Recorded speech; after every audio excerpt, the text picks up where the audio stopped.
ಇವತ್ತು ಬಂದವರಿದ್ರೆ ನಿನಗೆ ನಿಜವಾಗ್ಲೂ ಅದೃಷ್ಟ ಬಂದಿದೆ. ಅವ್ರು ಮನಸಾರ ಬಂದಿದ್ದಾರೆ, ಅವ್ರ ಹೃದಯ ತುಂಬ ಹರಿಸ್ತಾರೆ. ಈ ಸಿನಿಮಾ ದೊಡ್ಡ ಹಿಟ್ಟಾಯ್ತು ಅಂತ ಹೇಳಕ್ ಇಚ್ಛೆ ಪಡ್ತೀನಿ.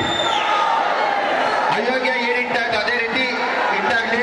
4 ನಿಮಿಷ ಮಾತು ಹೇಳಿದ್ರು, ರಚಿತ್ರ ಪಿಕ್ಚರ್ ಮಾಡ್ಲಿ ಅಂತ. ಪಿಕ್ಚರ್ ಮಾಡಿ ನಾನೇ ಫೈನಾನ್ಸ್ ಮಾಡ್ತೀನಿ ವಿತೌಟ್ ಇಂಟ್ರೆಸ್ಟ್ ಹೇಳಿದ್ರು. ಅದರಿಂದ ಇಡೀ ನಮ್ಮ ಚಿತ್ರರಂಗ ಒಳ್ಳೊಳ್ಳೆ ಸಿನಿಮಾಗಳು ಬರ್ತಾ ಇದೆ. ದಯವಿಟ್ಟು ಎಲ್ಲ ನಿಲ್ಲಿ, ಎಲ್ಲ ಪ್ರೋತ್ಸಾಹಿಸಿ.